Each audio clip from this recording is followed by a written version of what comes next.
अपने आप को प्रभु के चरणों में समर्पित कर दो, अपने कर्मों को प्रभु के चरणों में समर्पित कर दोगे, बच जाओगे, माया के प्रहार से बच जाओगे।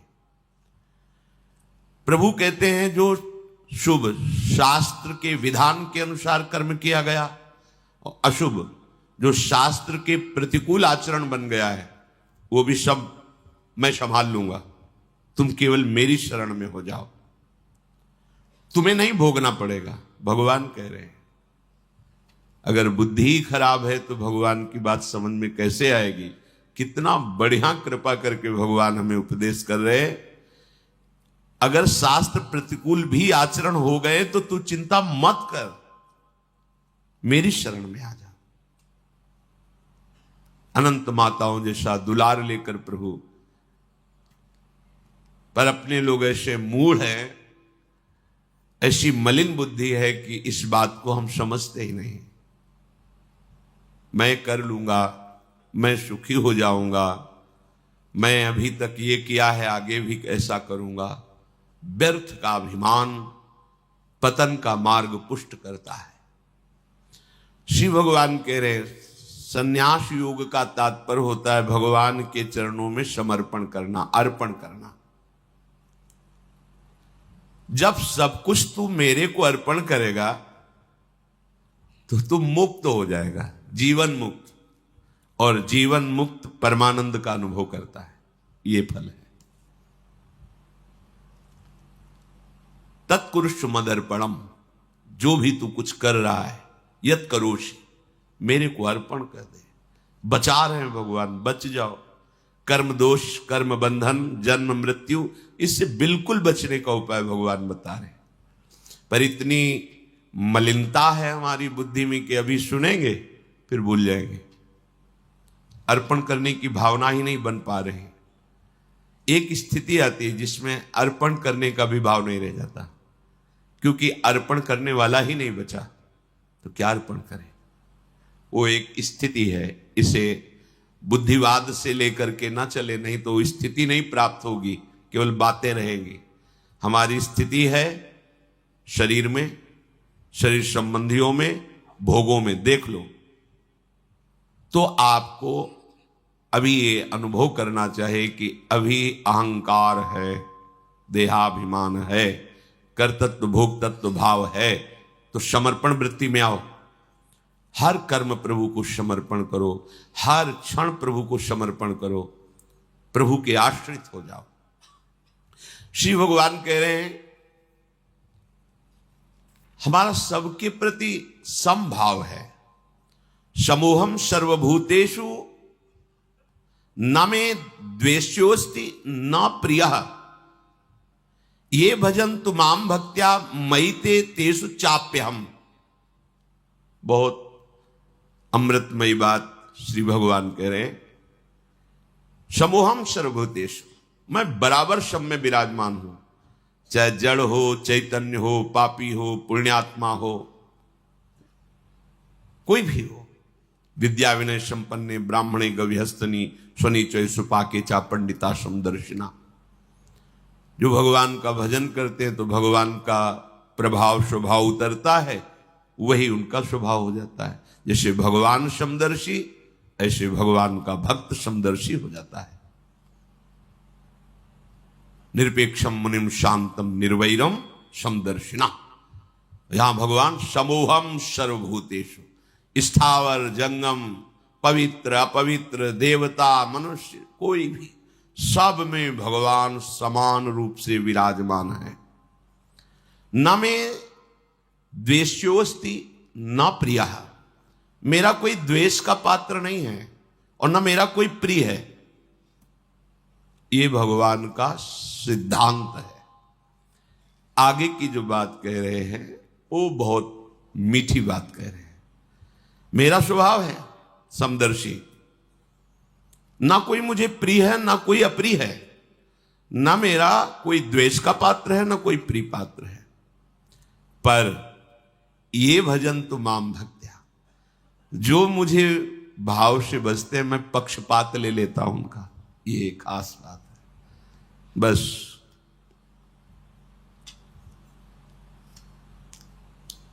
इसी बात से हम जीत गए। अगर केवल हिसाब हो तो हम कभी भगवत प्राप्ति नहीं कर सकते, कि तुम जो करोगे वही तुम्हें मिलेगा, तो हम कभी भगवत प्राप्ति के लायक ही नहीं हो सकते।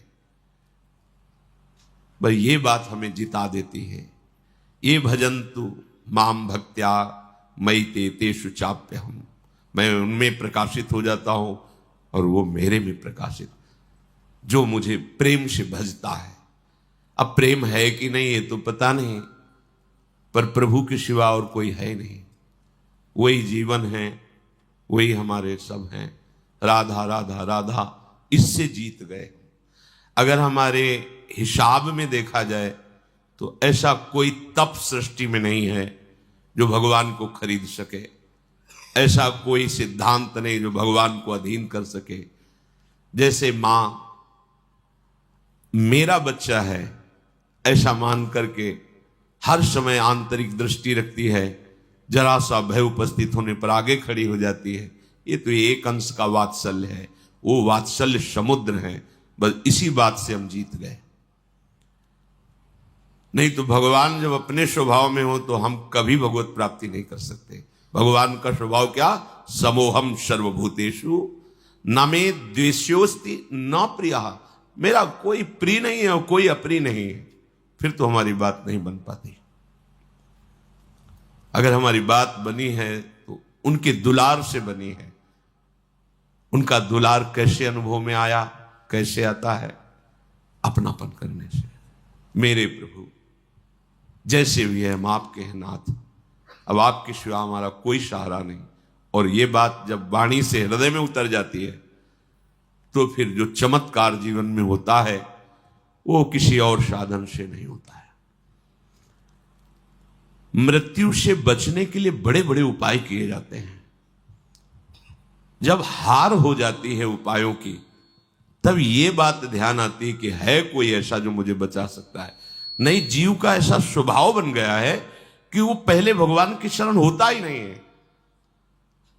वो जब तक हार नहीं जाता तब तक भगवान की शरण नहीं होता है। ये पक्की बात है, ये स्वभाव है उसका। आखिरी दम तक वो तिनके का भी सहारा लेने की कोशिश करेगा।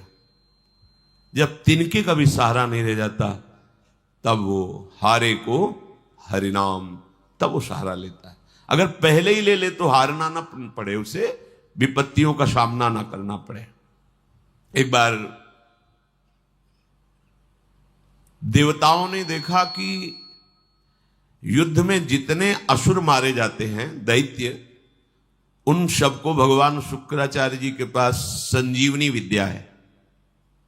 विद्या का प्रयोग किया, तत्काल जीवित हस्त पुष्ट।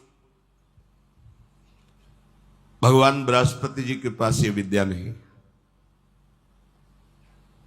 जितने देवता मारे जाते वो अंग भंग वैसी स्थिति में रहते, मृत तो मृत। भगवान बृहस्पति जी के पास ये विद्या थी नहीं, भगवान शुक्राचार्य जी के पास। देवताओं ने बृहस्पति जी को अपना गुरु माना और दैत्यों ने शुक्राचार्य जी को गुरु माना। अपने गुरुदेव की कहीं भी लघुता मन में भी नहीं आनी चाहिए। इसलिए देवताओं ने कभी बृहस्पति जी से ये प्रार्थना भी नहीं की कि आप संजीवनी विद्या सीख लीजिए, हम लोगों को जिलाने, कभी प्रार्थना नहीं की। गुरु महिमा है। पर उनके बड़े पुत्र का नाम कच्छ था। उनसे बात की कि आप हमारे गुरु पुत्र हैं और हमारे ऊपर सबसे बड़ी संकट की बात है कि कोई साधन नहीं है जिससे हम अमर हो सके। और शुक्राचार्य जी के पास साधन है, संजीवनी विद्या। कोई भी असुर नहीं, जो भी मरा उसको तत्काल जीवित कर दिया।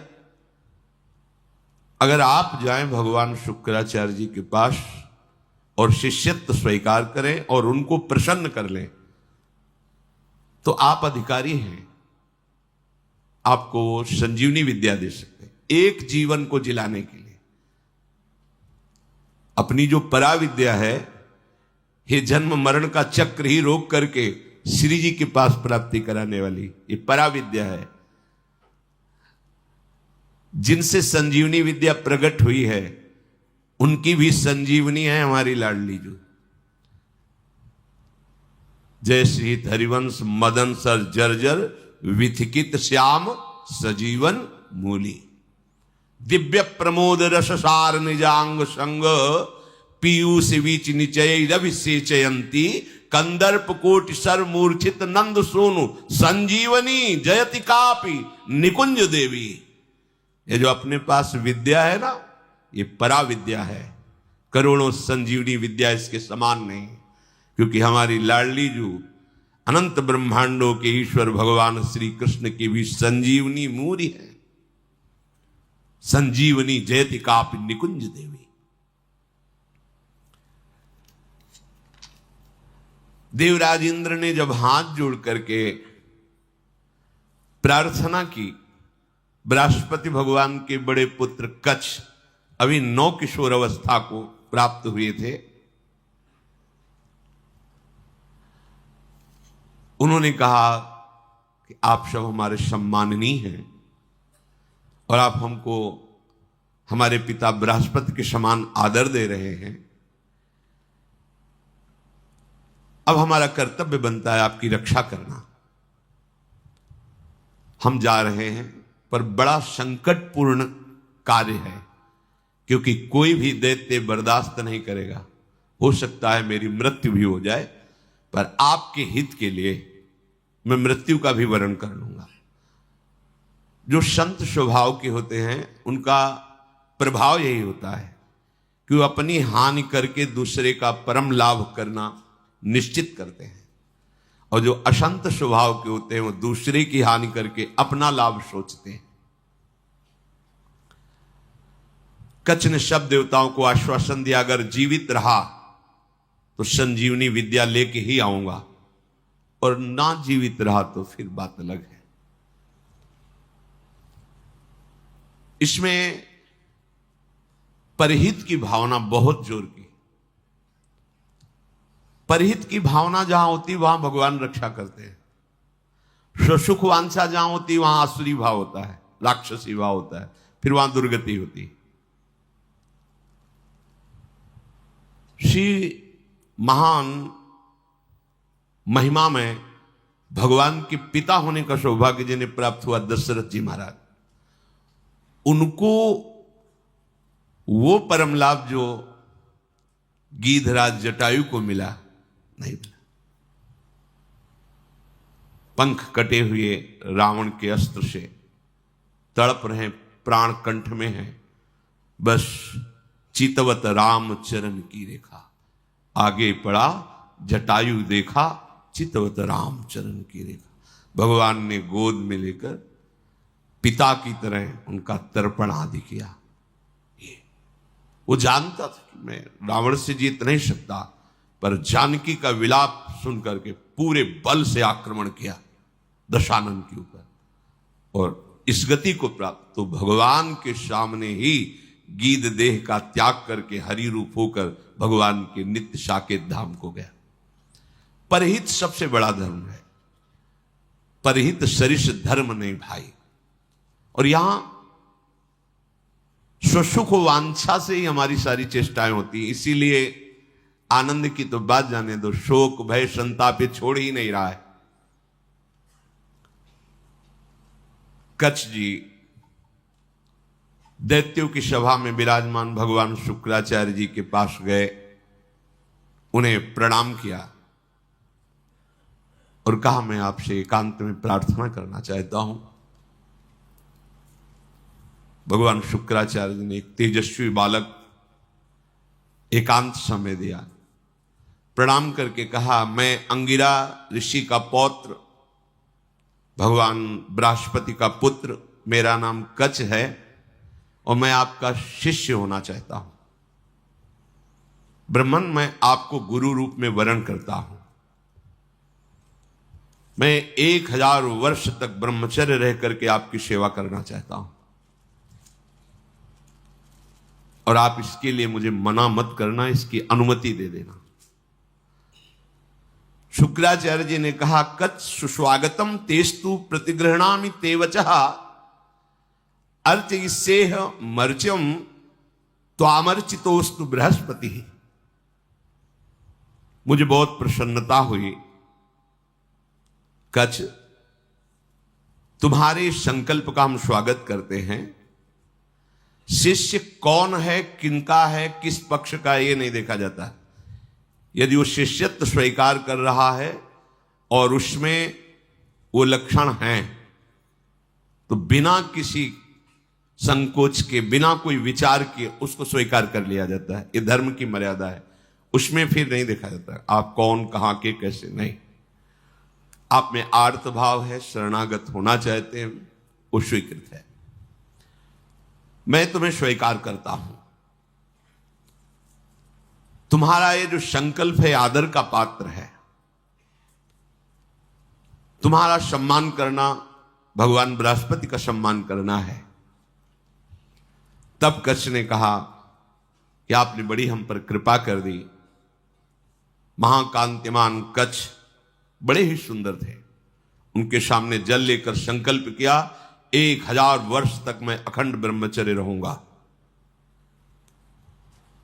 शुक्राचार्य जी ने कहा मेरे ही भवन में तुम्हें अब रहना होगा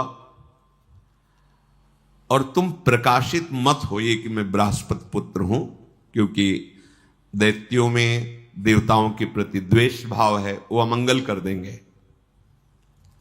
और मेरी ये पुत्री देवयानी तुम्हारी ही अवस्था की है, नवकिशोर अवस्था ही, यौवन के पदार्पण की भूमिका को कहते हैं। तारुण्य प्रथमो प्रवेश समय, इसे किशोर अवस्था कहते हैं। तरुण अवस्था की प्रवेश की, अभी जवान नहीं कह सकते, वो प्रवेश स्थिति, ये बड़ी देव स्थिति होती है। तुम हमारी पुत्री का प्रिय करो, उसकी आज्ञा में रहो, अपना ही घर है, ऐसे निर्भय हो के रहो, पर बाहर सावधानी से ही निकलना, क्योंकि दैत्यजन ये जान न पावे कि तुम हमारे पास रहे हो। अभी कोई संजीवनी विद्या की बात भी नहीं की। देवयानी से कहा अब ये यही रहेंगे। 1000 वर्ष तक का इन्होंने नियम पूर्वक ब्रह्मचर्य का संकल्प लिया है। देवयानी जी ने स्वीकार किया उनको। वो सदैव देवयानी के सामने हाथ जोड़कर प्रणाम करना, उनकी आज्ञा में रहना, जैसे गुरु वैसे गुरु पुत्री, ऐसा भाव। 500 वर्ष व्यतीत हो गए ब्रह्मचर्य से रहते हुए और गुरु भवन में सेवा करते हुए, कोई नहीं जान पाया। एक दिन किसी गुप्तचर ने दैत्यराज को बताया कि भगवान शुक्राचार्य के घर में कोई नवकिशोर बालक बहुत ही देदीप्यमान, कांतिवान, काफी समय से रह रहा है। अब 500 वर्ष से कुछ हुआ नहीं था, इसलिए छूट भी हो गई थी। तो जो भविष्यान्नी के लिए गायें थी, उनको चराने के लिए जंगल में चले जाते। गुप्तचरों ने दैत्यों को बताया कि इस समय वो नवयुवक वन में गाय चराने गया हुआ है और एकांत प्रदेश है, और हमने पता लगाया वो युवक कोई और नहीं, बृहस्पति जी का पुत्र कच्छ है। गुप्तचर भी बड़ी विद्या से युक्त होते हैं पूरा,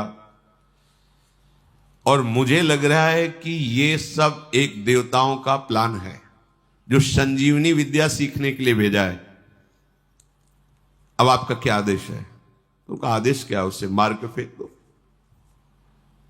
पर ऐसी सावधानी से मार करके उसे अलग अलग करो जिससे शुक्राचार्य जी जिला ना पावे। एकांत प्रदेश में वो गौएं चरा रहे थे। दैत्यों ने जाकर अस्त्र शस्त्र से उन्हें छोटे छोटे टुकड़े काट डाले कच्छ के, और कुत्तों को खवा दिया। देखो, एक संजीवनी विद्या के लिए कष्ट सहना, और ये तो अंतिम है, अब संसार चक्र में ही नहीं आना। इसके लिए अगर एक बार कोई हमारे ऊपर प्रहार करे या शरीर छूट जाए तो मेरा घाटा थोड़ी है। शरीर तो वैसे ही छूटना है। अगर मुझे शरीर छोड़ने पर श्री जी मिल जाती है तो सस्ता बड़ा सौदा है, बहुत सस्ता सौदा है। प्राण दिए यह प्रेम न पाइए, और मुझे मिल रहा है। तो दौड़ के पहले नंबर में खड़े होना चाहिए। ये तो एक संजीवनी विद्या है, प्राप्त तो है। दैत्यों के पास इतने सामर्थ्यशाली महात्मा भी हैं, क्या उनका स्वभाव बदला? क्या वो आनंद से तृप्त हुए क्या? लेकिन राधा राधा कह के देखो, ये राधा नाम परा विद्या है, अमृत है, तुम्हें तृप्त कर देगा। समस्त कामनाएं भस्म करके, कर्म बंधन से मुक्त करके, प्रेम में डुबोकर श्री जी के पास पहुंचा देगा। जहां न आना है न जाना है, जहां पाना तो खूब है, न गैस बनेगी, न मल बनेगा, न मूत्र बनेगा। दिव्य, न बुढ़ापा है, न कोई पीड़ा है, न कोई रोग है, चिदानंद शरीर। कोई भय नहीं कि कभी हटा दिए जाएंगे, दूसरा आएगा तो हमारी जगह ले लेगा, ऐसा नहीं। बस वहीं विश्राम मिलेगा। चलना है, मन में ठान लो, चलना है। पर यह बात कि जिस मार्ग में हम चल रहे हैं उसमें फूल ही फूल नहीं मिलेंगे, शूल भी मिलेंगे। शूल को देख के डरना नहीं, वो शूल फूल बन जाएंगे। पर आप सोचो कि अब हम तो भजन में चले तो सब जयमाला पहनावे हमें, और हमें प्रणाम करें, नमस्कार करें, तो भूल जाना जब आप अच्छी चढ़ाई पर चढ़ रहे होंगे तो पैर pकड़ के घसीटने वाले हजारों दौड़ पड़ेंगे, पर आपको रुकना नहीं है। बल आपका श्री जी, इसलिए कोई घसीट नहीं सकता, पर विघ्न बाधाएं आपको घेर लेंगी। किसी उत्तम वस्तु की प्राप्ति के लिए बहुत उसे छुपा के रखा जाता है, बड़े विघ्न रखे जाते हैं जिसे कोई अधिकारी ही प्राप्त कर पावे। उनको मार दिया, कच्छ को, उनके शरीर के टुकड़े टुकड़े करके कुत्तों को खवा दिया। अब उस दिन गौवें बिना रक्षक के वापस आ गई। देवयानी जी ने देखा कि कच्छ तो आए नहीं, गौवें लौट आई। उन्होंने शुक्राचार्य जी से कहा कि भगवान, आपने अग्निहोत्र कर लिया, सूर्यदेव अस्ताचल को चले गए, गौवें वापस आ गई, पर कच्छ वापस नहीं आया। मेरा हृदय भयभीत हो रहा है, कच्छ के साथ कुछ अमंगल हुआ। मैं सत्य कहती हूं, मेरा हृदय कभी झूठ इशारे नहीं करता। मेरे हृदय में आ रहा है कि शायद अब कच्छ जीवित नहीं है। भगवान शुक्राचार्य जी ने ध्यान देकर देखा, बोले तो ये तो गजब हो गया, कच्छ को काट करके कुत्तों को खवा दिया दैत्यों ने। ठीक है, संजीवनी विद्या का प्रयोग किया, हर कुत्ते के पेट से फट फट करके मांस एकत्रित हुआ, कच्छ जिंदा हो गए। ये संजीवनी विद्या, विद्या का बड़ा प्रभाव होता है। इलवल और वातापी नाम के दैत्य थे ना, इसी विद्या को जानते थे, और उनको संतों से द्वेष था। जो आसुरी स्वभाव के होते, संत उनका भी मंगल करते, पर उनका द्वेष होता है, उनको सताने में अच्छा लगता है। जो सीधे धर्मात्मा संत, भगवत मार्ग के पथिक, उनको संकट में डालना, उनको तड़पाना, उनको मारना, इससे उनको अच्छा लगता है। जो दैत्य राक्षसी स्वभाव के जन होते हैं, भला संत किसी से क्यों ऐसा द्वेष करेंगे कि किसी को कष्ट हो? पर देखो ना, पूज्यपाद उड़िया बाबा को काट डाला गड़ासे से, भरी स्वभाव जैसे फव्वारे जैसे निकलते ना, ऐसे खून के फव्वारे निकले। ये दैत्य स्वभाव बड़ा ही कड़ुआ स्वभाव है। इलवल क्या करता कि साधारण वेश में जाता और जंगल में जितने भी ऋषि मुनि आश्रमों में सबको निमंत्रण देता, हमारे आज अहो भाग्य, आप हमारी कुटिया में पधारिए, और एक साधारण धर्मात्मा का वेश रखता। अब संत वायु पीने वाले, जल पीने वाले, पत्ता खाने वाले, कंदमूल फल खाने वाले, चलो भगवान की इच्छा से कोई निमंत्रण करने आया है, पा लेते हैं। वो अपने भाई वातापी को मार करके वो ऐसे मिलाता कि कोई जान न पाता भोजन में।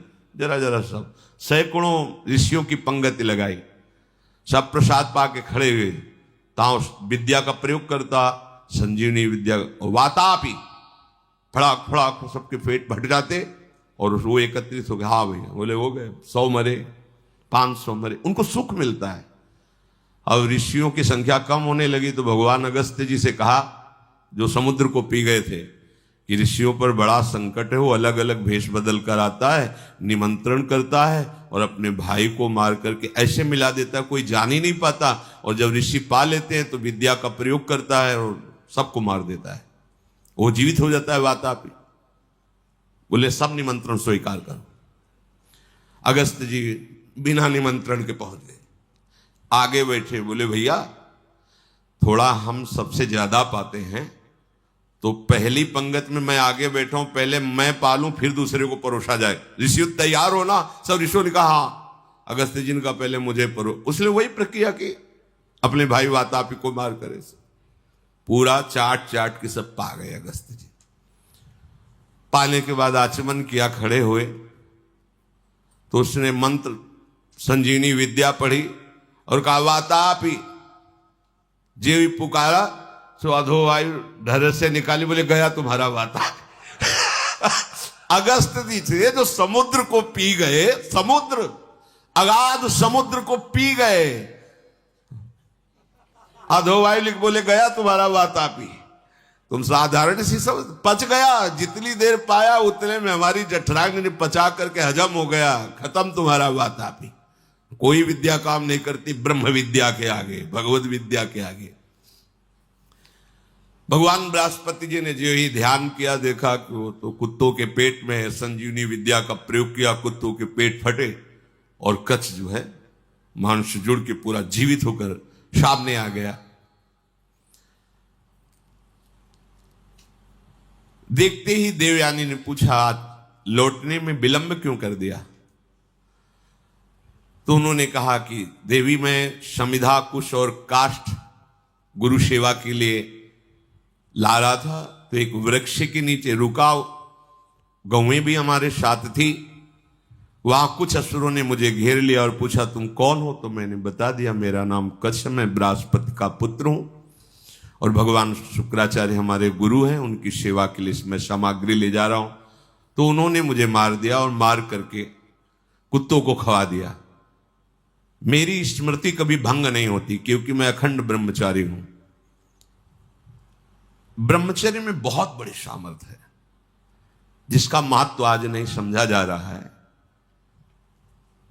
अगर आपका शरीर स्वस्थ है, किसी औषधियों का सेवन नहीं हो रहा है संसारिक, और आप ब्रह्मचारी हैं, एक बार श्लोक पढ़ लीजिए, वो पूरा टेप हो जाएगा।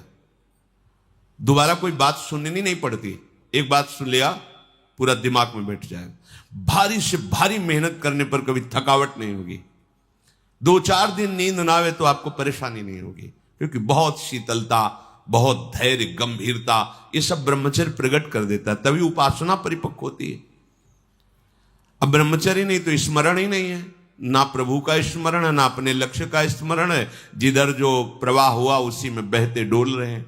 शरीर इतने क्षीण हो रहे हैं वासना के कारण कि कुछ भी प्रकृति की मार झेलने लायक ही नहीं रह गए। देखो ब्रह्मचर्य का प्रभाव। कच्छ कह रहे मुझे पूरा स्मरण है, मेरी स्मृति कभी भंग नहीं होती। जब हमारे गुरुदेव ने संजीवनी विद्या का प्रयोग किया तो फिर मैं जीवित होकर तुम्हारे सामने उपस्थित हूं। कच्छ ने जब अपने मारे जाने की बात कही तो देवयानी बड़ी सावधान हो गई कि कच्छ को अब गाय चराने नहीं भेजना। दैत्यों को तो पता था कि हमने मारकर खवा दिया। अब तो एक दिन सेवा के लिए कुछ पुष्प की आवश्यकता हुई तो देवयानी ने कहा पास के ही जंगल से पुष्प ले आइए।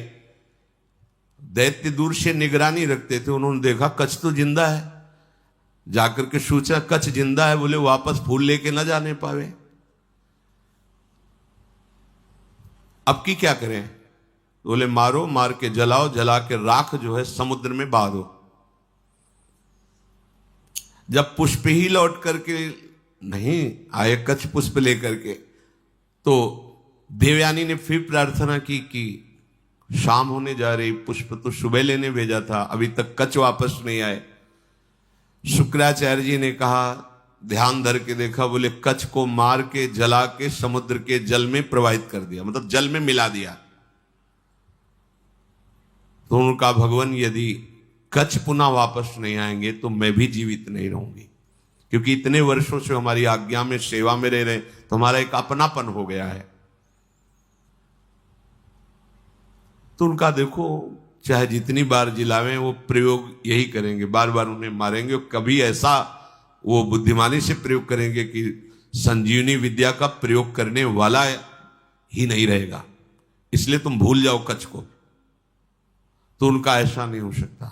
जो आपकी शरण में, आपको उसकी रक्षा करनी ही पड़ेगी। जो संजीवनी विद्या का प्रयोग किया, लहरों से राख निकली, राख शरीर धारण किया और फिर कच्छ के रूप में आके पुष्प लेके सेवा में उपस्थित हो गए। बड़ी विद्या में सामर्थ्य होती है। गुप्तचरों ने बताया कि कच्छ है अभी गुरु भवन में, मार के जला के। अब वहां हुआ कि सुनो, अब की बार ऐसा करो कि कोई उपाय ही न रह जाए संजीवनी विद्या के प्रयोग का। तो किसी कार्य हेतु जे भी गुरु भवन से बाहर निकले, कच्छ उनका अपहरण कर लिया। कच्छ को मार करके जलाया, जला करके छान करके उस राख को सुरा में मिला करके अंगूर आदि के रस में और शुक्राचार्य जी के ही पास पहुंचा दिया। जो सेवा में था, यही दिया, भगवान शुक्राचार्य पी गए। शुक्राचार्य जी पी गए। देवयानी ने कहा पूरा दिन हो गया, कच्छ के दर्शन नहीं हो रहे। अब बताया बार बार, वो अगर हम संजीवनी विद्या का प्रयोग भी करेंगे तो मार ही डालेंगे, इसलिए तुम छोड़ो, क्यों चिंता करते हो। उन्होंने कहा भगवान आप ये निश्चित समझ लीजिए कि शरणागत हैं वो हमारे, और मैं उनकी रक्षा किए बिना जीवित नहीं रह सकती। आपसे सच कहती हूं, यदि मैंने कच्छ का दर्शन नहीं किया तो अपना जीवन नष्ट कर दूंगी। प्यार तो होता है परिवार के जनों से। शुक्राचार्य जी ने कहा बेटी, बृहस्पति का पुत्र कच्छ इस बार ऐसी घटना में स्थित है, या तुम्हारे पिता रहेंगे या कच्छ रहेगा। देवयानी तुम शोक छोड़ो, रो मत। तुम्हारी जैसी विवेकशालिनी और शास्त्र स्वाध्याय करने वाली युवती के लिए ऐसा रोना या ऐसी बात कहना मैं जीवन त्याग दूंगी, ये उचित नहीं है। असंभव है अब जिलाना कच्छ को। बोले क्यों? बोले हमारे पेट में पहुंच चुका है वो। तो ध्यान के द्वारा देखा कि अंगूर आदि के रसों में सुरा मिला के उनको पिला दिया। बोले कच्छ को हम ही को पिला दिया गया। ऐसे ये द्वेषी हैं दैत्यजन कि बाहर से तो पेट फाड़ के निकाल दिए सबके, सब जगह से बुला लिया। अब अगर हम विद्या का प्रयोग करते हैं तो हमारी मृत्यु हो जाएगी, क्योंकि निकले नहीं। देवयानी ने कहा कि मेरे दुख को अगर दूर करना चाहते हैं तो कच्छ को बुलाना ही पड़ेगा। तो उन्होंने कहा इसमें कोई संशय नहीं कि दैत्य लोग बहुत द्वेषी हैं। मेरे शिष्य को मार डाला है भयंकर स्वभाव वाले दैत्य। ये जानते नहीं कि मैं कितनी सामर्थ्य से युक्त हूं, फिर भी मेरे शरणागत को कष्ट दे रहे हैं, विरुद्ध आचरण कर रहे हैं। मुझे लगता है कि अब इनके परास्त होने का समय आ गया है। जब कोई गुरुद्रोह करता है तो उसके नाश का निश्चित समय आ जाता है। इस तरह का अपराध चाहे वो देवराज इंद्र क्यों न हो, उसको भी भयभीत करके परास्त कर देता है। जो ब्रह्मचर्य के पालन में रत है, मेरी आज्ञा में रहता है, मुझे बहुत प्रिय है, उसका कोई अहित करे तो मानो मेरा ही अहित कर रहा है।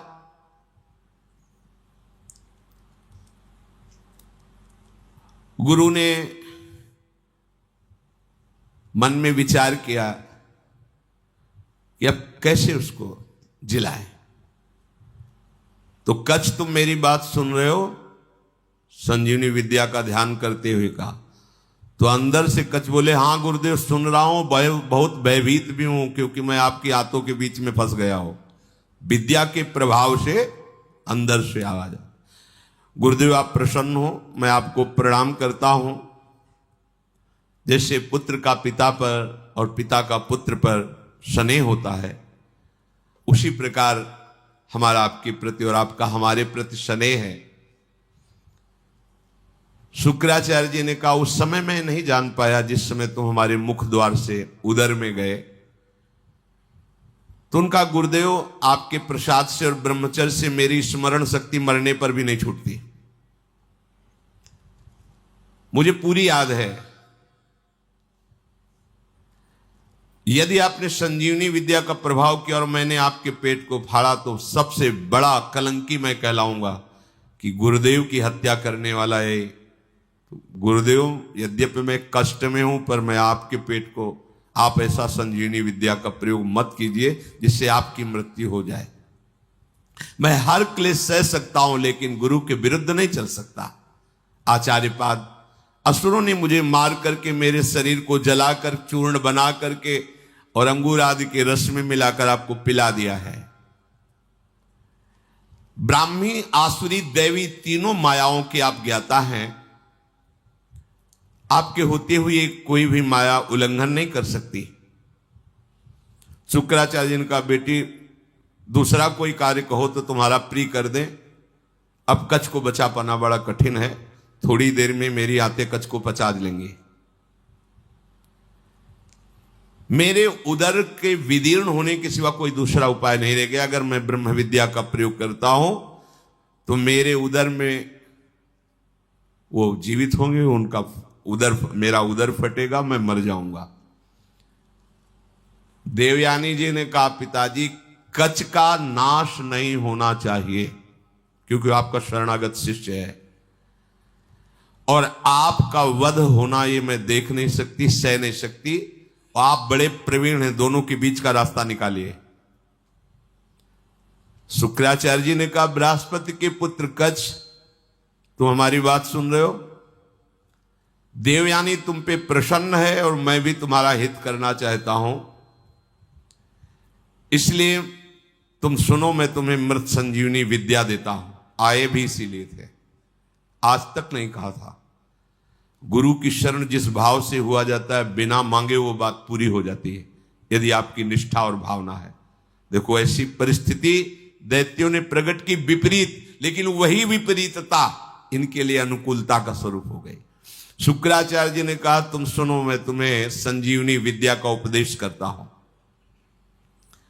संजीवनी विद्या का उपदेश किया और कहा जब मैं अपने ऊपर प्रयोग करूंगा तो तुम बाहर निकलना, मेरा पेट फाड़ के तो मेरी मृत्यु हो जाएगी, फिर तुम संजीवनी विद्या का प्रयोग मेरे ऊपर करना जिससे मैं जीवित हो जाऊंगा। मेरे शरीर से जीवित निकलकर तुम मेरे वास्तविक पुत्र बन जाओगे क्योंकि मेरे उदर में रहे तुम। गुरु से विद्या प्राप्त करके सामर्थ्यशाली होने पर भी शिष्य को सदैव गुरु के प्रति दोष दृष्टि से रहित धर्मयुक्त दासता का भाव ही रखना चाहिए। तो भगवान शुक्राचार्य से संजीवनी विद्या प्राप्त करके उन्होंने कहा हाँ प्रभु मेरी स्मरण में आ गई संजीवनी विद्या। जे ही प्रयोग किया संजीवनी, शुक्राचार्य जी का पेट फटा और कच्छ बाहर निकले। बड़ा ही तेजस्वी स्वरूप संजीवनी विद्या प्राप्त करने के बाद और हो गया कच्छ का, मानो मूर्तिमान वेद रूप धारण करके आ गए हो। शुक्राचार्य गुरुदेव को भूमि में मृत पड़ा देख करके उन्होंने अपनी गुरु विद्या संजीवनी का प्रयोग किया। जे ही प्रयोग किया ते ही उठ खड़े हुए भगवान शुक्राचार्य, साष्टांग प्रणाम किया। गुरुदेव मैं विद्या से शून्य था, उस दशा में आपने मेरा पालन पोषण किया और अत्यंत दुर्लभ मृत संजीवनी विद्या दी जो अमृत धारा है। कोई भी महात्मा ऐसा कैसे हो सकता है कि अपने ऐसे उपकार करने वाले गुरुदेव को कभी भी दुखी कर सके। आप ही मेरे मां हो, आप ही मेरे पिता हो। हे गुरुदेव, हम जिस कार्य के लिए आए थे वो कार्य पूर्ण हुआ, पर मैं सदैव आपका हूं, आपका दास हूं। जब जैसी आज्ञा आप हमें जरूर दीजिएगा। गुरु की कृपा के बिना कोई भी विद्या सिद्ध नहीं होती। जो गुरुदेव से विद्या प्राप्त करके गुरुदेव की अवहेलना कर देता है, उसे प्रतिष्ठा रहित पाप पूर्ण नरकों की प्राप्ति होती है। कोई भी मंदबुद्धि अज्ञान से युक्त होकर के कभी यदि अपने गुरुदेव का अपमान कर दे तो धर्म भ्रष्ट हो जाएगा, उसे ब्रह्म हत्या का पाप लगता है। इस लोक परलोक में दोनों में उसकी निंदा होती है। तपस्या की निधियों की निधि अप्रमेय शक्तिशाली महानुभाव शुक्राचार्य जी ऐसी बात सुनकर बहुत प्रसन्न हुए गुरु निष्ठा देख करके।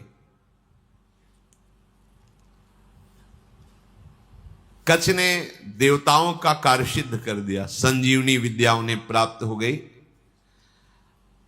पर वो 1000 वर्ष पूरा करने के लिए अपने गुरु की सेवा में रहे। फिर प्रणाम किया और कहा, अब मुझे अपने घर जाने की अनुमति दीजिए। जब कच्छ का व्रत पूरा हो गया, गुरु ने उनको जाने की आज्ञा की, तो देवयानी ने कहा, हमारी सेवा में रहे हो, मेरी आज्ञा के बिना कैसे जा सकते हो? आप उत्तम कुल विद्या तपस्या इंद्रिय संयम से सुशोभित हो रहे हो। महायशस्वी महर्षि अंगिरा जिस प्रकार मेरे पिताजी के लिए माननीय है, उसी प्रकार आपके पिता बृहस्पति मेरे लिए आदरणीय और पूजनीय है। तपोधन, अब मैं जो बात कर रही हूं उस पर ध्यान दीजिए। आपका ब्रह्मचर्य व्रत 1000 वर्ष का था, समाप्त हुआ, और मैंने आपको अंदर से वर्ण किया है कि तुम हमारे पाणी ग्रहण भाव को स्वीकार करके पति बनो। मंत्रोच्चारण पूर्वक विधि पूर्वक मेरे पिता के सामने मेरा पाणी ग्रहण करो। मैंने अंदर से ये भाव किया है। कच्छ ने कहा, अब दोबारा ऐसा शब्द उच्चारण मत कर देना। देवयानी, तुम्हारे पिता भगवान शुक्राचार्य मेरे भी पिता हैं, क्योंकि मैं उनके उदर में रह चुका हूं। क्या कभी भाई अपनी बहन के प्रति ऐसा भाव कर सकता है? तुम हमारी परम पूजनीय हो, ऐसे शब्द उच्चारण मत करना। वैसे गुरुपुत्री हो, और ऐसे भी मैं शुक्राचार्य के उदर में रह चुका हूं। महात्मा भार्गव को तुम प्राणों से भी अधिक प्यारी हो। गुरुपुत्री होने के कारण मेरी परम पूजनीय बहन हो तुम, ऐसे शब्द उच्चारण मत करो। देवयानी, जैसे मेरे गुरुदेव तुम्हारे पिता शुक्राचार्य सदा मेरे माननीय है, बिल्कुल उसी तरह मैं गुरुदेव की तरह तुम्हारा सम्मान करता हूं, तुम्हारी आज्ञा में रहा हूं। ऐसी बात मैं सुनना भी नहीं चाहता। देवयानी ने कहा, मैं आपका सम्मान करती हूं, आपकी भावना का, लेकिन जब से आप आए हैं और आज तक मैंने आपकी प्राणों की रक्षा की। मेरे ही कारण आप जीवित हो, मेरे ही कारण तुम्हें संजीवनी विद्या मिली। मैं हठ ना करती तो तुम हमारे पिता के हाथों में ही पच जाते। इसलिए तुम्हारा जीवन मेरा दिया हुआ जीवन है। इसलिए सौहार्द के साथ मैं कहती हूं कि मैं उत्तम भक्ति के द्वारा तुम्हारी आराधना करूंगी। तुम धर्म के ज्ञाता हो, मेरे प्रति ऐसा भाव त्याग दो और मेरा पाणी ग्रहण स्वीकार करो। कच्छ ने कहा, उत्तम व्रत का आचरण करने वाली देवयानी, मैं तुम्हारी इस आज्ञा का कदापि पालन नहीं कर सकता। तुम्हें प्रसन्न होना चाहिए मेरे ऊपर। मैं तुम्हें गुरु से भी बढ़कर पूज्य दृष्टि से सदैव देखा हूं। मेरे हृदय में कभी तुम्हारे प्रति ऐसा भाव नहीं आया। मैं तुम्हारी ये बात नहीं सुन सकता। तुम मेरी बहन थी, बहन हो और बहन ही रहोगी, ये मेरा दृढ़ निश्चय है। अब मैं तुम्हारा आशीर्वाद चाहता हूं, मुझे आशीर्वाद दो और मैं अपने देवलोक को जाता हूं। तुम्हारा मंगल हो, ऐसा कहकर के प्रणाम किया कच्छ ने। यद्यपि धर्म से युक्त कच्छ की वाणी थी, देवयानी को गुस्सा आ गया। उनका, हमारी बात को ठुकरा रहे हो तो मैं शाप देती हूं। जिस कार्य के लिए तुमने कठोर तपस्या की, यहां आए, संजीवनी विद्या सीखी, तुम्हारी संजीवनी विद्या निष्फल हो जाए। यह है मिलते मिलते भी बात बिगड़ जाती, लेकिन हरि शरणम में बात नहीं बिगड़ती। ध्यान रखना, निमिषहु ना अकृपा जब चितये तब ऐसे। ये सब इतिहास इसीलिए तुम्हें सुना रहे हैं कि हमारे भगवान की शरणागति कितनी मीठी मृदु है। घोर अपराध बन जाने पर भी भगवान कभी त्यागते नहीं। इतना कई बार मरना पड़ा जिस संजीवनी विद्या के लिए, उसी का साप मिल गया, निष्फल हो जाए। अब तो होश उड़ गए। जिसके लिए इतना श्रम हो निष्फल। देवयानी, ये तुमने धर्मयुक्त कार्य नहीं किया। तुम गुरुपुत्री हो, गुरुपुत्री समझकर तुम्हें क्षमा करता रहा जब तुम बार बार पाणी ग्रहण की बात करती रही। मैंने आज तक कभी तुम्हें दोष दृष्टि से नहीं देखा, और तुम कामना से युक्त होने के कारण हमें शाप दे दिया। इसलिए मैं तुम्हें आज शाप देता हूं। आज के बाद कोई भी ब्रह्म ऋषि कुमार तुम्हारा पाणी ग्रहण ही नहीं करेगा। ये सामर्थ्य होती है, जो नियम से चलते हैं, भजन करते हैं, उनमें सामर्थ्य होती है। उनके वचन कभी मिथ्या नहीं होते। 5 वर्ष के बालक हैं श्रृंगी ऋषि, चक्रवर्ती सम्राट महामहिम परम भागवत परीक्षित जी। जे ही श्रृंगी ऋषि स्नान कर रहे थे, बालकों ने आके कहा तुम्हारे पिता के गले में मरा हुआ सांप महाराज परीक्षित ने डाल दिया है। कहा उपहास, मेरे समाधिस्थ पिता का उपहास, ये इतना उच्छृंखलता कैसे आ गई? ये तो महाभागवत थे, ऐसा कैसे? इसका मतलब ये समझते हैं कि इनके ऊपर कोई शासन करने वाला नहीं। जल उठाया और कहा इनको पता नहीं कि ऋषि बालकों में अपनी तपस्या का इतना बड़ा बल है कि हम देवराज इंद्र को भी शाप दे सकते हैं। ये क्या है? मैं शाप देता हूं, आज के 7वें दिन विशाल काय तक्षक सर्प डसेगा और इस राजा की मृत्यु हो जाएगी। अमोघ, कोई नहीं काट पाया। 5 वर्ष के बालक श्रृंगी ऋषि। तुमने काम के वशीभूत होकर के मेरी विद्या को निष्फल होने का शाप दे दिया, तो तुम्हारा पाणी ग्रहण संस्कार की जो भावना है, कोई भी ब्रह्म ऋषि कुमार तुम्हारा वरण नहीं करेगा। ये मेरा शाप है।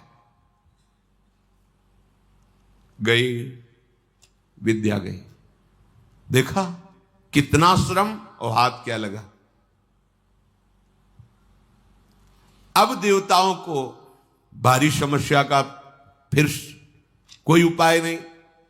अब जब कोई उपाय नहीं होता, तब एक उपाय जागृत होता है, हरि शरणम। सब देवताओं ने भगवान को पुकारा, क्योंकि दैत्य बल से भी आसुरी स्वभाव में, और गुरु का इतना बड़ा प्रताप, संजीवनी विद्या संपन्न गुरु, कोई उपाय नहीं कि बचने का। प्रार्थना ब्रह्मा जी से की। ब्रह्मा जी, भगवान शंकर, शव देवता, सुमेरु पर्वत जो 4 लाख योजन का है, वहां एकत्रित हुए और भगवान की सबने प्रार्थना की, स्तुति की। जो स्तुति की, श्री भगवान सामने प्रकट हो गए। आर्त भाव की हुई स्तुति तत्काल अनुभव कराती कि भगवान हमारी बात सुन रहे हैं। वो भाव आना कठिन होता है। अगर वो भाव आ जाए तो पुकारते ही भगवान आपको दिखाई देंगे। उसे आर्त भाव कहते हैं।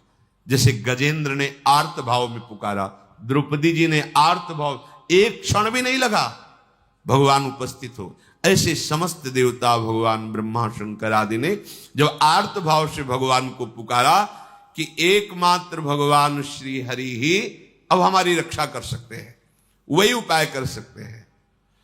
जे भी भगवान श्री हरि सुमेरु पर्वत पर प्रकट हुए, समस्त देवता, ब्रह्मा जी, भगवान शंकर ने देखा कि जैसे करोड़ों सूर्य एक साथ उदय हो गए हो, ऐसी आभा प्रकट हुई। किसी भी देवता की नेत्रों में सामर्थ्य नहीं थी उस आभा की तरफ देख सके। इसलिए इस श्लोक आता है सुधा, तेजो रूप निकुंज एव कलयन नेत्रादि पिंड स्थितम। निकुंज ऐसा तेजोमय है कि किसी की सामर्थ्य नहीं देख सके। जब लाडली जी की सखियों की कृपा होती, जो आचार्य रूप से आई, वो जब दिव्य नेत्र देते तब निकुंज को करोड़ों सूर्य एक साथ जैसे प्रकट हो गए, ऐसी कांति प्रकट हुई। सबकी आंखें चौंधे आ गईं, सब बेसुध हो रहे हैं। भगवान ब्रह्मा शंकर आदि सावधान होकर के सुंदर झांकी की। उस तेज के बीच में मरकतमणि पन्ने के समान स्वच्छ श्यामल शरीर, जैसे कमल के भीतरी भाग के समान सुकुमार नेत्र, लाल लाल डोरियां, चमकता हुआ करोड़ों बिजलियों की कांति वाला पीतांबर, सर्वांग सुंदर श्याम शरीर, रोम रोम से सुंदरता फूट पड़ रही है। धनुष के समान टेढ़ी भौहें, बड़ा सुंदर मुख, महामणिमय किरीट, भुजाओं में बाजूबंद, कानों में झलकते हुए कुंडलों की चमक, कपोल सुंदर खिले हुए, करधनी में लड़ियां, हाथों में कंगन, गले में चरणों तक माला। भगवान श्री हरि प्रकट हुए। जे ही भगवान प्रकट हुए तो भगवान के दिव्य पार्षद आसपास सब सेवा में उपस्थित, सुदर्शन चक्र आदि मूर्तिमान पार्षद रूप होकर सेवा में रहते हैं। जब आदेश होता है तो अस्त्र रूप धारण करके फिर लीला करते हैं, जैसा आदेश भगवान का होता है। समस्त देवताओं ने साष्टांग पृथ्वी पर लौट करके भगवान श्री हरि को प्रणाम किया और सबने भगवान की स्तुति की। अजात जन्म स्थिति संयमाया गुणाए, निर्वाण सुखार्णवाये, अणुरणिम ने परिगण्य धामने, महानुभावाय नमो नमस्ते। संपूर्ण सृष्टि का प्रादुर्भाव, स्थिति और प्रलय ये आपसे ही होती है, पर आप इससे संबंध नहीं रखते। होती आपसे ही है पर आप इससे संबंध नहीं रखते। जैसे चुंबक के आकर्षण से लोहा जो जड़ है वो चलायमान होता है, पर चुंबक की कोई इच्छा नहीं होती, उसका स्वाभाविक ऐसा आकर्षण है कि उसमें हलचल पैदा हो जाती है। ऐसे ही श्री भगवान की सामर्थ्य से सृष्टि का सृजन पालन लय होता रहता। भगवान निर्लेप है, निर्विकार है, प्राकृत गुणों से रहित एवं मोक्ष स्वरूप परमानंद के महान समुद्र, सूक्ष्म से भी सूक्ष्म और महान से भी महान, हे परमेश्वरशाली प्रभु श्री हरि, हम आपको बार बार नमस्कार करते हैं। समस्त देवताओं ने भगवान की स्तुति की और कहा, प्रभु आप ही हमारे रक्षक हैं। जब कोई विशेष संकट पड़ता है तब आप हमारी रक्षा करते हैं। ब्रह्मादि देवताओं ने स्तुति करके मौन होकर हाथ जोड़कर खड़े हो गए। यह स्वभाव है क्या, जब हार जाता है तब याद आती भगवान की। ये सबका स्वभाव, पहले ही भगवान की याद कर लो। पर वो जब किसी ऐसी विपत्ति में फंसता है कि कोई सहयोगी नहीं होता, तब भगवान की याद आती है। सब हाथ जोड़कर खड़े हो गए। समस्त लोकों के एकमात्र स्वामी भगवान श्री हरि ने कहा, ब्रह्मा, शंकर और समस्त देवताओं, सावधान होकर सुनो, ये मेरी सलाह है, इससे तुम सबका मंगल होगा। इस समय तुम्हें यह समझना चाहिए कि गुरु की कृपा है दैत्यों के ऊपर। तुम युद्ध में परास्त नहीं कर सकते। गुरु मेहरबान तो चेला पहलवान। भगवान कह रहे हैं तुम परास्त नहीं कर सकते। असुरों पर काल का एक छत्र कृपा प्रसाद है, क्योंकि वो गुरु सेवा में है, शुक्राचार्य जी को अनुकूल किए हुए हैं। उनकी इस समय कोई भी अभ्युदय या अवनति नहीं कर सकता। हमारा विचार है कि इस समय तुम्हें अस्त्र शस्त्र रहित होकर उनकी सभा में जाना चाहिए, नमस्कार करना चाहिए, उनसे मित्रता करनी चाहिए और फिर एक बड़ा कार्य का अनुष्ठान करो। जब तुम्हारा कार्य सिद्ध हो जाए फिर तुम भले उनसे लड़ाई करना। तुम्हारा कार्य होगा समुद्र मंथन, जिससे अमृत निकलेगा। उस अमृत को तुम पी लोगे तो संजीवनी विद्या की जरूरत ही नहीं, कोई देवता मरेगा ही नहीं। पर अमृत अकेले नहीं निकलेगा, मंथन में प्रयत्न करेंगे वो भी, पर वो अहंकार और द्वेष से युक्त होने के कारण उस अमृत के अधिकारी नहीं है। वो अमृत तुम्ही को मिलेगा। वो अमृत का प्रभाव है, जरा सा भी मुख में चला जाए तो कभी वो मरेगा नहीं। लेकिन ये अमृत पीकर देवता भी परम शांत या परमानंद में निमग्न नहीं है, वो भी अंदर से भयभीत रहते हैं, उनके अंदर भी कामनाएं हैं। इसलिए ये अमृत काम का नहीं है। अपने कौन सा अमृत? अपने लिए काम का। राधा नाम सुधा रसम, सुधा माने होता है अमृत, अमृत रस राधा राधा राधा, जहां पूर्ण निर्भयता, किसी से द्वेष ही नहीं। हरिवंश नाम लीन जे अजात शत्रु ते सदा। व्यवस्था मैं करूंगा, मंदराचल की मथानी होगी, वासुकी नाग की नेति होगी, समुद्र का मंथन करने की पूरी व्यवस्था मैं करूंगा। आलस्य प्रमाद छोड़कर विश्वास करो और जाओ, हाथ जोड़ो, प्रणाम करो दैत्यों को और उनको मिलाओ, अपने मित्र बनाओ, और फिर ये बताओ कि दोनों मिलकर समुद्र मंथन करें और उसमें से अमृत निकलेगा और हम सब पान कर लेंगे। वो राजी हो जाएं। बिल्कुल क्रोध मत करना, और जो कुछ भी निकले मेरे इशारे के बिना तुम स्वीकार करने की चेष्टा मत करना। देवताओं को आदेश देकर भगवान श्री हरि उन्हीं के बीच में अंतर्धान हो गए। उनके चले जाने पर ब्रह्मा शंकर ने उस दिशा को नमस्कार किया जिधर भगवान अंतर्धान हुए। देवराज इंद्र, वायु देवता, अग्नि देवता, बड़े बड़े लोकपाल ईश्वर कोटि के जो देवता हैं, ये कोई अस्त्र नहीं, कोई शस्त्र नहीं, सर झुकाए हुए दैत्यों की सभा में प्रवेश। बड़े बड़े सेनापति, दैत्यों के उद्भट, देवताओं को परास्त करने की सामर्थ्य रखने वाले, अपने अपने अस्त्र संभाल लिए।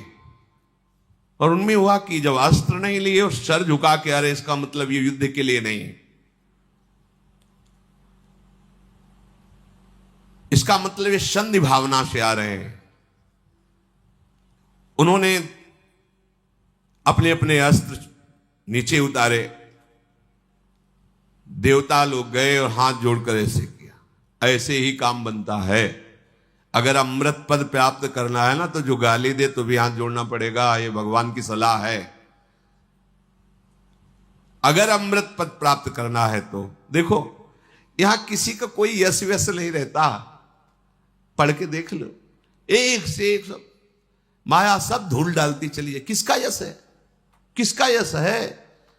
एक समय आता है कि एक आदमी का यश फैल जाता है। दूसरा समय आता है कोई जानता नहीं कौन था, क्या कैसा, धूल में मिल गया। ये यश, ये कीर्ति, ये प्रणाम, ये नमस्कार, रुपया, पैसा, बिल्डिंग, माया, ये सब छलावा है। केवल जीने के लिए इन वस्तुओं को अपना आराध्य मानकर समय नष्ट करना बड़ी मूढ़ता होगी। अखंड भगवान का स्मरण चल रहा है, और वो जैसे रखें उनका कार्य है। अपना लक्ष्य केवल प्रभु होना चाहिए। प्रभु के सिवा और कुछ सब व्यर्थ है, सब व्यर्थ है। मरे तो क्या रह गया, क्या रह जाएगा? आप देखो कितने बड़े बड़े यशस्वी जन हुए हैं, बलवान, धर्मात्मा। कौन जानता है, भगवान का नाम नहीं ले रहे तो तुम्हारा नाम क्या लेंगे? और यहां इतनी बुद्धि हमारी देहाभिमान से युक्त है कि अगर परोपकार के लिए छोटा सा पौशाला भी खोलेंगे तो पूरे परिवार का मैं जिला पता तक, नंबर तक उसमें डाल देंगे। ऐसा देहाभिमानपूर्ण। अगर एक पंखा लगाएंगे तो हर पंखुड़ी में वो नाम लिखा होगा, जिला लिखा होगा, बाप माता का सबका नाम, मतलब एक पंखे से ही पूरे पितर तर जाएंगे। ऐसा देहाभिमान पुष्ट है कि हमारा नाम हो, हमारी कीर्ति हो। अरे भगवान का नाम तुम नहीं जप रहे हो तो तुम्हारा नाम कौन जपेगा, तुम्हारी कौन कीर्ति गाएगा? इसलिए यदि अमृत पद प्राप्त करना है तो झुकना सीखो, सर झुकाना सीखो सबके चरणों में, क्योंकि सब में मायाधीश भगवान गुप्त रूप से विराज। वो देख लेंगे कि अहंकार रहित हो, तुम्हें अमृत पद दे देंगे। भगवान ने सलाह दी, यदि तुम्हें अमृत पान करना है तो तुम्हें सर झुकाना पड़ेगा। इसीलिए भगवान के भक्तों को देखो, कितना भी सताया जाए कभी विरोध नहीं करते। जोई जोई प्यारो करे सोई मुहि भावे। समस्त संपत्तियों से सेवित असुर सेनापतियों से सुरक्षित उस सभा में देवताओं ने कहा कि हमारे मन में एक विचार आया है, क्या आप लोग सहयोग करेंगे? हम दोनों मिलकर के यदि समुद्र मंथन करें और उससे अमृत निकलेगा, पक्का निकलेगा, हमें विश्वास है क्योंकि भगवान ने बताया था। अगर आपको जचे तो आप स्वीकृति दे दो, तो उपाय किया जाए अमृत मंथन का। तो वहां शंबर, अरिष्ट नेमी, त्रिपुर निवासी बड़े बड़े बलवान दैत्य बैठे थे। उन्होंने कहा अमृत मिल जाएगा तब तो सब बढ़िया बात बन गई। अब इसमें समझौता की क्या बात है, हम सब एक ही है, चलो समुद्र मंथन प्रारंभ करते हैं। सबने मंथन के लिए स्वीकृति दे दी, समुद्र मंथन के लिए। भगवान ने बताया था कि मंदराचल की मथानी होगी, 11,000 योजन ऊपर, 11,000 नीचे। एक योजन का मतलब 4 कोस, 11,000 का मतलब 11 का मतलब 44,000 कोस, 44,000 कोस ऊंचे। और नीचे मूल जड़ भी 11,000 उखाड़ के लाना है समुद्र के समीप, और इसकी मथानी बनानी है। मंथन किसका हो रहा है? समुद्र का। अब बड़े बड़े बलवान देवता दैत्य मंदराचल को ललकारते हुए, गरजते हुए उखाड़ तो लिया, पर फिर संभाल नहीं पाए तो सैकड़ों देवता और दैत्य चटनी बन गए, इतना बड़ा पहाड़। अब देवताओं ने भगवान का स्मरण किया कि प्रभु शुरुआत से अमंगल शुरू हो गया, और डर गए सब कि अब ये तो घटना इतनी घट गई, इसी में हजारों देवता दैत्य पिस गए तो कैसे काम चलेगा। भगवान जिनकी पंखों से सामवेद उच्चारण होता है, उन गरुण जी के ऊपर विराजमान मंद मंद मुस्कुराते हुए आए जो देवता दानों चकनाचूर हो चुके थे। किसी के कंधे टूट गए थे, किसी का हाथ टूट गया, किसी के कमर टूट गई, कोई मर गया। भगवान गरुड़ पर बैठे हुए ही अमृतमयी दृष्टि से देखा, सब स्वस्थ, सब जीवित। कर तुम अकर तुम अन्यथा कर तुम। ऑपरेशन नहीं करना पड़ा हड्डियों का, औषधि नहीं लगानी पड़ी। समझो, भगवान बिना औषधि के भी, सारी औषधियों में सामर्थ्य उन्हीं के है। अगर कोई औषधि काम कर रही है तो भगवान की ही सामर्थ्य है। वो आपको, आपके मन को, आपके हृदय को परम शीतल कर देंगे। इसलिए सब औषधियों की औषधि हरिनाम है, विश्वास करो।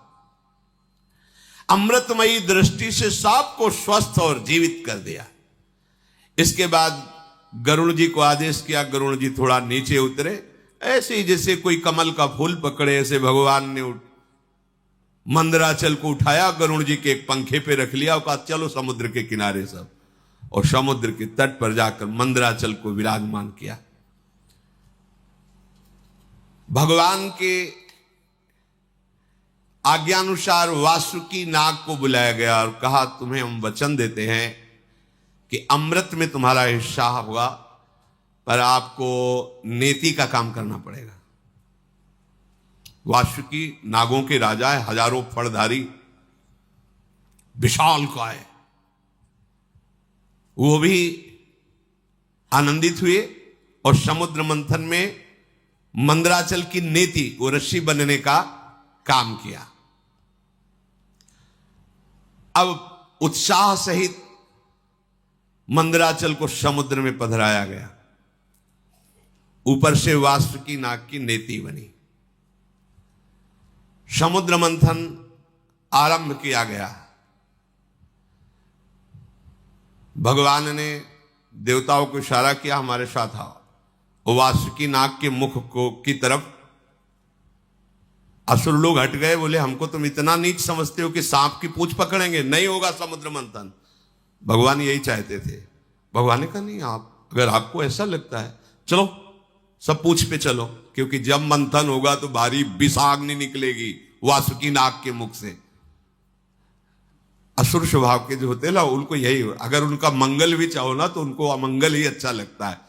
उन्होंने कहा कोई हम ऐसे वैसे नहीं है कि हम सांप की पूंछ पकड़े, तुम आगे रहो हम पीछे नहीं। समुद्र में भगवान ने कहा आइए आइए आइए पकड़िए, और देवता उसका काम बन गया, चलो पूंछ की तरफ चलो। अब देवताओं ने पूंछ की तरफ और असुर मुख की तरफ, लक्ष्य है अमृत प्राप्ति, समुद्र मंथन प्रारंभ किया। लेकिन जेव ही घुमाया तो मंदराचल धसने लगा। फिर भगवान से कदम कदम पर भगवान की जरूरत है भगवत प्राप्ति के लिए। चाहे जितने बड़े तपस्वी, साधना, ज्ञानी, बैरागी कोई भी हो, बिना भगवान के, चाहे उन्हें गुरुदेव भगवान बोलो चाहे भगवान बोलो, बातें उनके बिना कृपा प्रसाद के, ये तो अमृत है सृष्टि का, वो तो ज्ञानामृत है, प्रेमामृत है, उसकी प्राप्ति कैसे हो सकती है? सब कुछ ठीक, मंथन प्रारंभ, मंदराचल धसने लगा। अगाध समुद्र, भगवान का चिंतन किया, भगवान की प्रार्थना की कि प्रभु कृपा करके अब तो सहयोग करो, नहीं तो सब किया कराया। सबके मुंह में उदासी छा गई। भगवान ने तुरंत एक विशालकाय कच्छप का रूप धारण किया। सत्य संकल्प भगवान की इच्छा करते ही 1,00,000 योजन की पीठ है जिनकी, 4,00,000 कोस तक कच्छपावतार भगवान का, 1,00,000 योजन की फैली, 1,00,000 योजन प्रस्तारिणा द्वीप युवा परो महान, मानो कोई बहुत बड़ा द्वीप प्रकट, 4,00,000 कोस, 1,00,000 योजन, 4,00,000 कोस भगवान की पीठ थी, कच्छप भगवान। सबके देखते देखते मंदराचल के नीचे चले गए। मंदराचल से मानो जैसे पीठ में कोई खुजली करे, ऐसे कच्छप भगवान को खुजली सी लगी और आराम करने लगे। मंदराचल की अब तह मिल गए, कच्छप भगवान की पीठ पर मंदराचल। अब तो मंदराचल को घुमाना प्रारंभ किया गया। समुद्र मंथन संपन्न करने के लिए असुरों में भगवान आसुरी शक्ति के रूप में, देवताओं में दैवी शक्ति के रूप में, वासुकी नाग में निद्रा के रूप में, नीचे कच्छप के रूप में, ऊपर सहस्त्रावाव रूप रख करके पकड़े हुए सबसे ऊपर चोटी पे, ये किसी को पता नहीं। पूरा का पूरा मंथन भगवान ही से हो रहा है। इसीलिए कहते हैं अहंकार मत करो, साधना तुमसे नहीं मेरी, भगवान करा रहे हैं। बात को समझो। लग रहा है कि देवता और दैत्य कर रहे हैं, शुरू से अभी तक देख लो, सलाह देने वाले, मार्ग बताने वाले, व्यवस्था करने वाले, और फिर अमृत का हरण भी होगा तो वो भी छुटा के तुम्हें पिलाने वाले। अगर भगवान श्री हरि का आश्रय नहीं लिए तो ये तो प्रकृति के मंथन से, प्राकृतिक ही तो है समुद्र, और यहां ज्ञान समुद्र के मंथन से प्रेमामृत का पान करना है। इनमें बिना जगत गुरु श्री कृष्ण के कौन विजय प्राप्त कर सकता है? बोले इसमें गुरु की क्या आवश्यकता है? तो चल के देख लो, मिल ही जाए तो बता देना आके। आज तक किसी को मिला हो, इतिहास साक्षी हो तो बता देना। बिना गुरु का आश्रय लिए, और वो गुरु भगवान ही है। भगवान गुरु, गुरु भगवान। अब समुद्र मंथन बड़ी दृढ़ता से प्रारंभ हुआ। जेवी समुद्र मंथन प्रारंभ हुआ, वासुकी नाग के मुख से विष उगलना प्रारंभ। हाथ देवता सुरक्षित है पूंछ की तरफ, दैत्य झुलस रहे हैं, देवताओं की तरफ देख रहे हैं तो हल्की हल्की फुहारें आ रहे हैं शीतल। क्यों? भगवान के जिस पक्ष में है उनके पक्ष में हो ना, तो वही विष की ज्वाला और वही शीतल फुहारें। भगवान कह रहे समूहम सर्वभूतेषु, देखो समूहम, जो नीचे की पंक्ति में कहा जो मेरा भजन करता है, पक्षपात ले लेते हैं भगवान। क्षुब्ध हो गया समुद्र, भारी मंथन प्रारंभ हुआ। ऐसी विष के धुएं निकलने लगे, व्याकुलता बढ़ गई। भगवान ने तत्काल शीतल जल वर्षा का आदेश किया कि अगर ऐसा तो फिर कैसे समुद्र में, पग पग पर विघ्न है, भगवान न हो तो साधना सिद्ध ही नहीं हो सकती।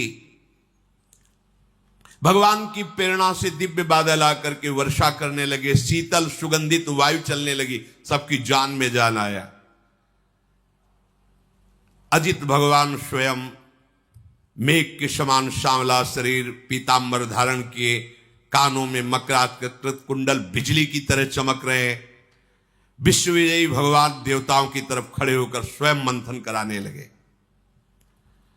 अब बड़े वेग से मंदराचल घुमाया जाने लगा। समुद्र में खलबली मच गई। समुद्र ने भी हाथ जोड़कर कहा कि महाराज मेरे तो प्राण ही चले जाएंगे। बोले तुम भी धैर्य रखो, सहो, तुमको भी अमृत का छींटा मिल जाएगा। अमृत के लोभ से देखो, और ये अमृत देवता पीकर भी किस सुख को प्राप्त कर रहे, देख लो।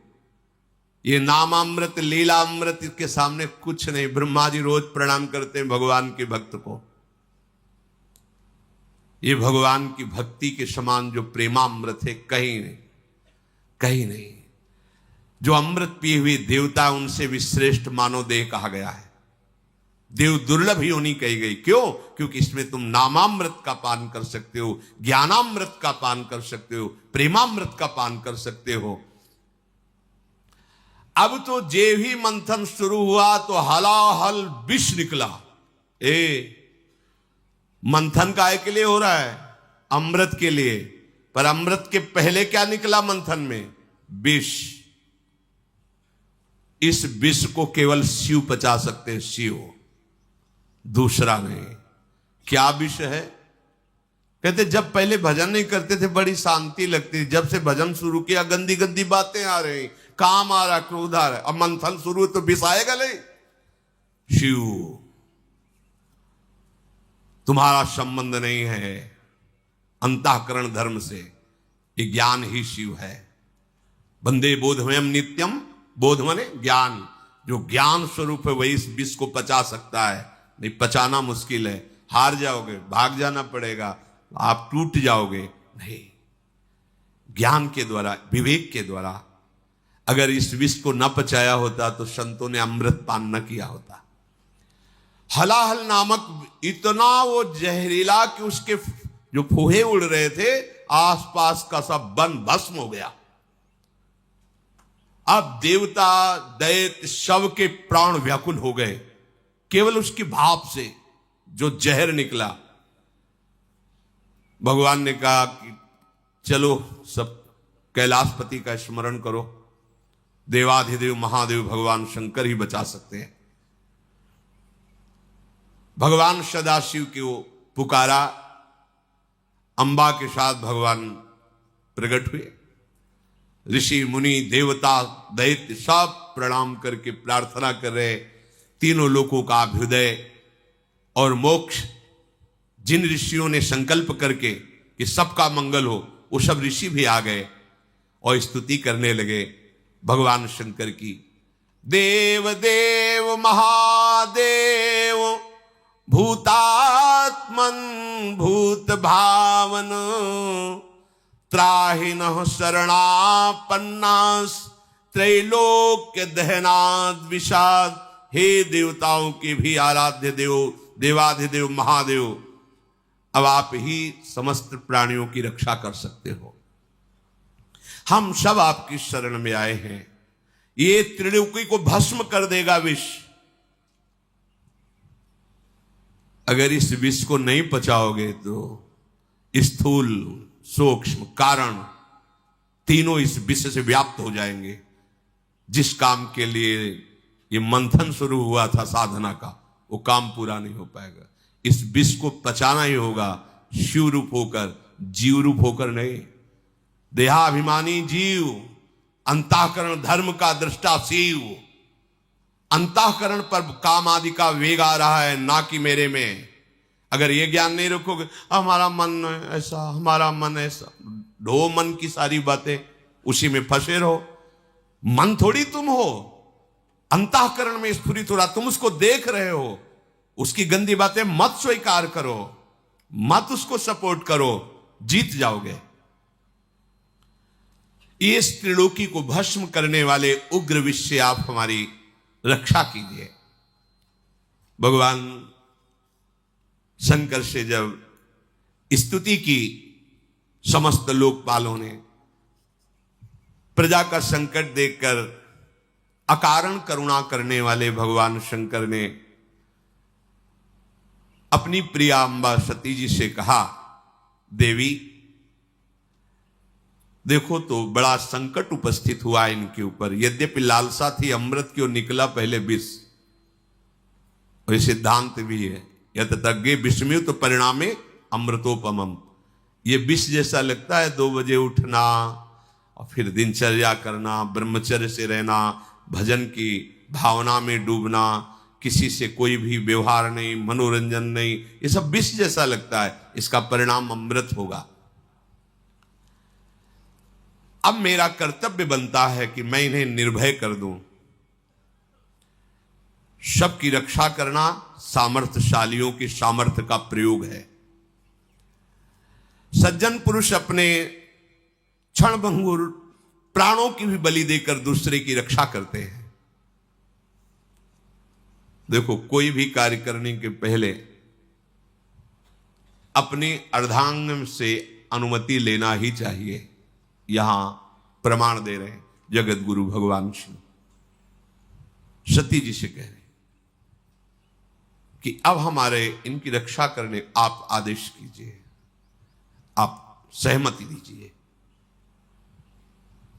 उनके ऊपर कृपा करना ही है, और इस कृपा से मुझे पता है कि मुझे श्री हरि का प्रेम प्राप्त होगा, क्योंकि श्री हरि के ही द्वारा प्रेरित ये कार्य हो रहा है। चराचर जगत में जब श्री हरि प्रसन्न हो जाते हैं तो फिर उसको और कुछ प्रसन्न करना बाकी नहीं रहता किसी के लिए। मैं इस विष का भक्षण करूंगा। विश्व के दाता, जीवन दाता भगवान शंकर जब सती जी से ऐसा कहा तो सती देवी ने उस प्रस्ताव को पास किया। हाँ ठीक है भगवान, आप जगत अम्बा है ना, जगत मंगल के लिए, और अपने प्रभु का वो सामर्थ्य भी जानती है। भगवान ने उस विष को आकर्षण किया खप्पर में, पूरा विष, और भगवान शिव उस हथेली के पात्र में रखकर विष को पान कर गए। बड़ा प्रभावशाली था, इसलिए हृदय में नहीं जाने दिया, बाहर नहीं रहने दिया, ये गले में रोक लिया। हलाहल विष उसने प्रभाव दिखाया, पूरा कंठ श्याम वर्ण का हो गया। इसलिए भगवान शिव का एक नाम नीलकंठ भी है। जिस समय भगवान शिव वो विष पी रहे थे तो उससे एक छोटा सा एक विष की बूंद गिरी, उसी से जितनी जहरीली औषधियां, जहर और सर्प बिच्छू आदि जो जहरीले जंतु, उसी जहर से हुआ। अगर पूरा जहर होता तो क्या होता, सब भस्म हो जाता त्रिभुवन। भगवान शिव ने उसे गले में रोक लिया। फिर मंथन प्रारंभ हुआ, आगे की चर्चा है। ये समुद्र मंथन है, बिना हृदय मंथन किए भगवत प्राप्ति की अमृत पद को कोई प्राप्त नहीं करता। एक संजीवनी विद्या के लिए उन्होंने जीवन को दांव में लगा दिया। एक अमृत प्राप्ति के लिए जो लोकवत है, देखो कैसा, आप भगवदामृत पान करने के लिए कितने मजबूत होने चाहिए। इससे किसी ने कुछ कह दिया, आप रो रहे हो, कोई थोड़ा विघ्न आ गया, भजन छूट गया, उदास बैठे हो, भगवान तुम्हारी क्या यही भगवत्ता है, एक सुख सुविधा दी थी वो छीन लिया, अब कोई हमारा नहीं रहा वो छीन, ये सब बहुत नीचे स्तर के। तुम बहादुर हो, ऐसे सूरवीर हो कि त्रिभुवन में तुम्हारे कोई कदम को लड़खड़ा न सके, रोक न सके भगवत प्राप्ति, क्योंकि शाहयोगी हमारे प्रभु हैं। देखो ना, समुद्र मंथन में अगर प्रभु ना हो तो प्रारंभ ही नहीं होता। ऐसे ही तुम्हारे भगवत प्राप्ति को अगर प्रभु स्वीकार न किए होते तो प्रारंभ ही नहीं होता। यही सर आवत अति कठिनाई, राम कृपा बिनु आई न जाई, गृह कारज नाना जंजाला, तेति दुर्गम शैल विशाला। पहाड़ जैसे हैं ये घर परिवार के मोह ममता, इसको जो लांघ कर तुम आए हो ना, तो हरि ने तुम्हें घसीटा है। वही अमृत पद तक सहयोग करते हैं और वही अमृत पद के रूप में मिलते हैं। इसलिए साधक को कहा जाता है कर्ता भाव छोड़ो। ये मत सोचो कि आप कुछ कर रहे हो, आपसे प्रभु करा रहे हैं। जैसे समुद्र मंथन में सब कुछ प्रभु कर रहे हैं। मंदराचल लाने वाले, सलाह देने वाले अर्थात प्रेरणा करने वाले, फिर मंदराचल को लाने वाले, फिर मंदराचल को रोकने वाले, फिर ऊपर से मंदराचल को दबाने वाले, वासुकी नाग में निद्रा के रूप में, देवताओं में दैवी शक्ति के रूप में, असुरों में आसुरी शक्ति के, वही सब रूप में कर रहे हैं। हमारे जो भी भागवतिक साधना होती मेरे प्रभु मेरे हृदय में बैठकर करा रहे हैं। कर्ता भोक्ता भाव नष्ट हो जाएगा, अमृत पद की प्राप्ति होगी। भगवान ही इस विषैले काम क्रोधादि से हमारे को बचाते हैं, अपनी सामर्थ्य नहीं। कभी किसी को अहंकार नहीं करना चाहिए। यदि जितेंद्री हो, धर्म से चलते हो, भजन कर रहे हो तो भगवान की कृपा से कर पा रहे हो। अगर उनकी कृपा का छत्र हट जाए तो अभी आपको दिखाई देगा कुछ नहीं हो, कुछ नहीं हो। जहां कहीं किसी बड़े महात्मा को कभी ऐसा लगा तो भगवान ने अनुभव करा दिया। जैसे देवर्षि नारद जी बहुत बड़े महापुरुष हैं, काम विजयी, जरा सा लगा तो आपने चरित्र सुना। दुर्वासा जी बड़े महान महात्मा है, कोई साधारण थोड़ी, भगवत स्वरूप है, लेकिन जरा सा अहम आ गया तो देखा त्रिभुवन में भागे घूमे। अगर कहीं किसी को कोई भी विभूति नजर आती है अपने में तो भगवत कृपा को देखो, अहंकार मत करो, क्योंकि वास्तविक भगवत कृपा से ही मार्ग चला जाता है। शेष चर्चा आगे। श्री राधा वल्लभ लाल।